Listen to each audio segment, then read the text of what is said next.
ದಾವಣಗೆರೆಗೆ ಪ್ರಧಾನಿ ನರೇಂದ್ರ ಮೋದಿ ಅವರ ಆಗಮನ ಆಗಿದೆ. ಸಮಾವೇಶದ ವೇದಿಕೆಯನ್ನ ಏರಿದ್ದಾರೆ ನರೇಂದ್ರ ಮೋದಿ ಅವರು. ವೇದಿಕೆಯಲ್ಲಿರುವಂತಹ ಪ್ರತಿಯೊಬ್ಬರಿಗೂ ಕೂಡ ನಮಸ್ಕರಿಸಿ ವೇದಿಕೆ ಮುಂಭಾಗ ಇರುವಂತಹ ಕಾರ್ಯಕರ್ತರತ್ತ ಕೈ ಬೀಸಿದ್ದಾರೆ. ನಮೋ ಎರಡು ಕೈ ಎತ್ತಿ ಸ್ವಾಗತ ಸ್ವಾಗತ, ಎರಡು ಕೈ ಎತ್ತಿ ಹಿಂಗ ಅನ್ಬೇಕು. स्वागत है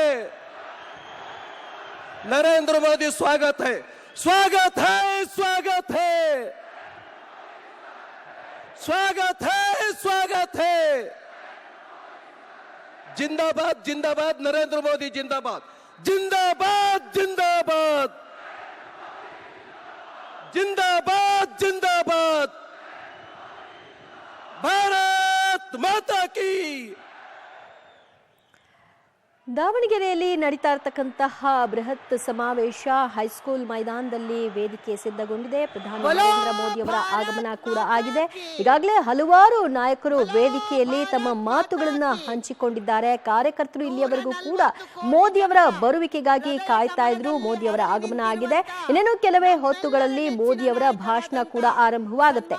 ಬಿಜೆಪಿಯ ಅಭ್ಯರ್ಥಿಯ ಪರವಾಗಿ ನರೇಂದ್ರ ಮೋದಿ ಅವರು ತಮ್ಮ ಮತವನ್ನ ಯಾಚನೆ ಮಾಡಲಿದ್ದಾರೆ. ಗಾಯತ್ರಿ ಸಿದ್ದೇಶ್ವರ ಅವರಿಗೆ ಮತ ಹಾಕಿ ದೇಶಕ್ಕಾಗಿ ನಿಮ್ಮ ಮತ ಇರಲಿ ಅನ್ನುವಂತಹ ಕರೆಯನ್ನ ನರೇಂದ್ರ ಮೋದಿ ಅವರು ಕೊಡಲಿದ್ದಾರೆ. ಹೀಗೆ ವೇದಿಕೆಗೆ ಬಂದಿರತಕ್ಕಂತಹ ನರೇಂದ್ರ ಮೋದಿ ಅವರಿಗೆ ಸನ್ಮಾನಿಸುವಂತಹ ಕೆಲಸವೂ ಕೂಡ ಆಗುತ್ತೆ. ಆ ನಂತರದಲ್ಲಿ ಮೋದಿ ಅವರ ಭಾಷಣ ಹಮ್ಮಿಕೊಳ್ಳಲಾಗುತ್ತೆ. ಈಗಾಗಲೇ ಪ್ರಧಾನಿ ನರೇಂದ್ರ ಮೋದಿ ಅವರು ಉತ್ತರ ಕನ್ನಡದಲ್ಲಿ ಅಬ್ಬರದ ಪ್ರಚಾರವನ್ನ ನಡೆಸಿದ್ದಾರೆ. ಸಮಾವೇಶದಲ್ಲಿ ಭಾಗಿಯಾಗಿ ನಂತರದಲ್ಲಿ ಈಗ ದಾವಣಗೆರೆಗೆ ಆಗಮಿಸಿದ್ದಾರೆ. ದಾವಣಗೆರೆಯಲ್ಲೂ ಕೂಡ ಬಿಜೆಪಿ ಅಭ್ಯರ್ಥಿ ಗಾಯತ್ರಿ ಸಿದ್ದೇಶ್ವರ ಪರವಾಗಿ ಮತಯಾಚನೆಯನ್ನ ಮಾಡಲಿದ್ದಾರೆ. ಬಿರುಸಿನ ಪ್ರಚಾರದಲ್ಲಿ ತೊಡಗಿಕೊಂಡಿರುವಂತಹ ಪ್ರಧಾನಿ ಮೋದಿ ಅವರ ಮಾತುಗಳು ಕೂಡ ಅಷ್ಟೇ ತೀಕ್ಷ್ಣವಾಗಿ ಇರ್ತಕ್ಕಂಥದ್ದನ್ನ ಗಮನಿಸಬಹುದಾಗಿದೆ. ವೇದಿಕೆಯಲ್ಲಿ ಈಗಾಗಲೇ ಸಿದ್ದೇಶ್ವರ್ ಮತ್ತು ಮಾಜಿ ಮುಖ್ಯಮಂತ್ರಿ ಬಸವರಾಜ ಬೊಮ್ಮಾಯಿ ಎಲ್ಲರೂ ಕೂಡ ಇದ್ದಾರೆ. ರೇಣುಕಾಚಾರ್ಯ ಅವರು ಪ್ರಧಾನಿ ನರೇಂದ್ರ ಮೋದಿ ಅವರ ಬಳಿ ಬಂದು ಅವರ ಆಶೀರ್ವಾದವನ್ನು ಕೂಡ ಪಡೆದುಕೊಂಡಿದ್ದಾರೆ. ಈಗ ಒಂದು ಬ್ರೇಕ್.